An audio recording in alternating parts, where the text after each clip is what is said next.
At katawa-tawa ang House of Representatives kasi walang vetting na nangyari na hindi nila on their own determined ano ba yung sasabihin ni Madriaga in the case of the supplemental affidavit, no? Hindi yan kasama, hindi kalakip as annex ng complaint. At tinanggap nila basta-basta at binasa kaagad, no? Sayang ang pera ng taong bayan na ginamit dun sa hearing para lamang i-demolish na naman si Vice Presidente Duterte. Hindi nila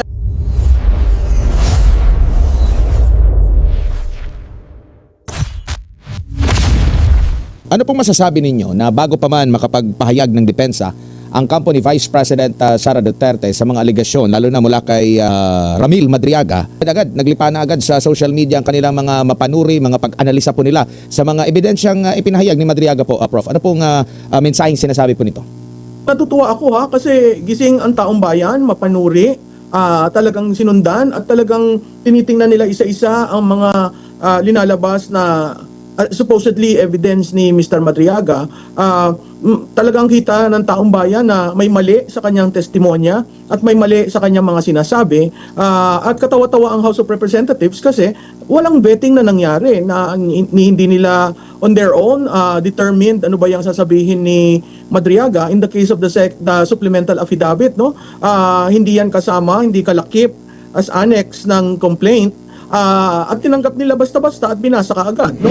Makikita naman natin yung supplemental affidavit na yun halos sulat kamay na maraming erasures na hindi mo maintindihan ano ba talaga ang tunay na istorya. So ako natutuwa dahil ang taong bayan mismo ang nagpatunay sa House of Representatives na ang source nila is very polluted. In terms of political, di ba meron tinatawag na Court of Public Opinion. Makikita natin doon sa Court of Public Opinion talagang malala ang dating sa taong bayan nung pinipresenta si Madriaga. So kung ang impeachment sinasabi nga daw nila political process at ang impeachment para hubugin ang isang naratibo, kitang-kita mo doon na maling-mali ang ginawa nila, una. Pangalawa, maling-mali yung mga konklusyon nila.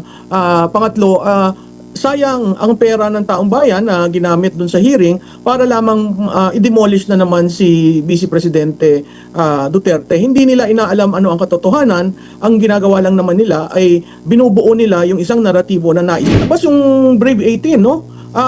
Doon sa Brave 18 meron silang affidavit at sila may personal knowledge. Makikita mo doon kay Madriaga on several points, wala siyang personal knowledge. In fact, haka-haka o pagsasinungaling. Magsimula tayo doon sa yung piece of art, no? Na habang nagte-testify siya, naglabas na yung artist noon na ng kanyang alam, personal knowledge, which is binigay niya kay Vice Presidente at siya yung artist nung kwadrang yon. So mali-mali na yon sa umpisa pa lang. Pangalawa, makikita mo yung affidavit niya, incredulous kasi lahat ng gusto niyang ihiin, ginawa niya. Magmula dun sa kampanya, magmula dun sa term sharing, magmula dun sa kung paano siya nakilala, hanggang dun sa pag-aaral ni BP Sara, hanggang yung judgment call niya na mahina si BP Sara.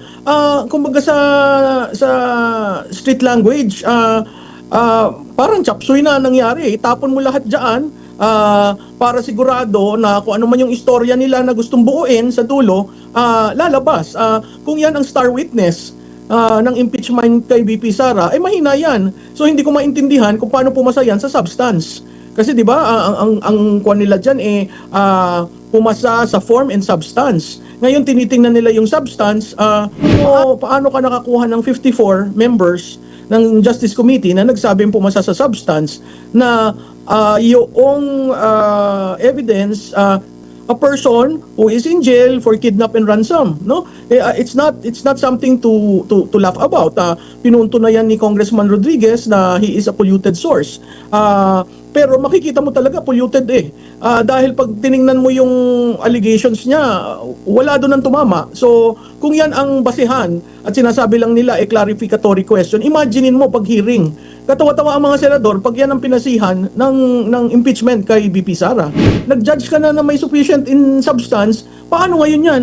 Sa mga sinasabi niya, hindi mo naman pwedeng balikan na, ay sorry hindi sufficient in substance. Ay, kung hindi sufficient ang substance, dapat yan, hinusgahan, na katulad ng paghusga kay Presidente Marcos. Di ba, ministerial na walang basihan. Kung walang basihan, dapat tapos na yan. Pero dahil nga sa kagustuhang i-demolish ang Vice Presidente, sige lang sila ng luto ng mga evidence na mismong taong bayan hindi tinatanggap.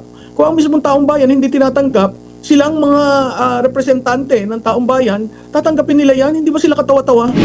Opo. Alam mo, ang masakit dyan, hindi nila binet si Madriaga eh. Kaya nga ang tanong ko dun sa chairperson, kay Congresswoman Luistro, binet nyo ba yan? Paano ang vetting na nangyari? 'Di ba?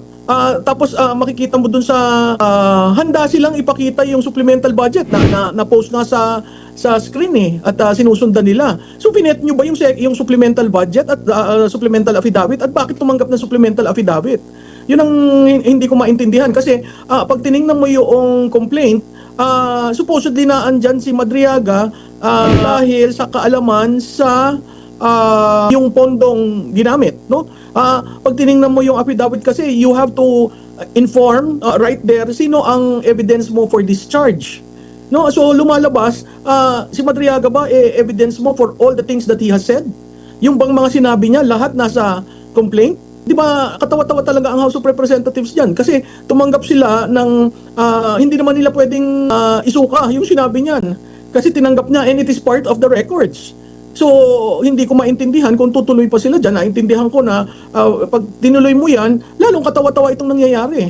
Oo, kaya nga nakakatawa eh kasi kahit anong sabihin ni Madriaga, it would appear na gospel truth sa kanila. Ang vetting kasi, sino yung witness na magbibigay ng evidence, pagkatapos anong klaseng evidence. Yun yung sinasabi ko, tiningnan ba nila, pinag-aralan ba nila, o dahil sa kagustuhan nilang siraan at gawing telenovela ang paninira, o sige, play mo na, ipakita natin sa taong bayan. 'Di ba? Meron ng isang congressman na hiningi pa yung picture nang nagre-greet siya kay Madriaga dahil nakita sa pagpapakita sa wall. Tama ba yung paraan na yon? Hindi naman yun allegations, hindi naman yun evidence. So hindi ko maintindihan kasi parang lumalabas in every step of the way. Si Madriaga is there, si Madriaga is influential kay PRRD, si Madriaga is part and parcel of the team of the Vice President. Doon ako nagugulat kasi sa lahat ng mga politiko, maraming taong tumutulong, oo, pero pag sinabi mong malapit ka at ikaw ay kasama sa core, maraming tumutulong sa kampanya, oo, pero gaano kang katotoo doon sa mga sinasabi mo? Wala ka namang corroborating. Wala kang prinisent, no? Na ito po, kakilala ko dito, may isang ang congressman uli, nagtanong, nasa ka dyan sa litrato, ako yata ho ang kumukuha ng litrato. Pwede ba yun? Yata, ako ang kumuha, and then you conclude, this is reckless. On cue nga yun eh. Ikaw, it seems to me that you are about to cry, you are teary-eyed. Why would the chairperson say that? Diba? Why? Kaya makikita mo may trigger. Na at this point, iiyak ka, kaya mo pa ba? May mga ganun eh. And really, that's not the way to handle evidence. I was so surprised kasi hindi lang naman bago ang Pilipinas sa impeachment. Marami na tayong impeachment, nakita natin, yun ngang pagbubukas ng envelope kay ERAP, naging issue eh, di ba? Ano nangyari? Ano laman ng envelope? So dapat maging maingat tayo.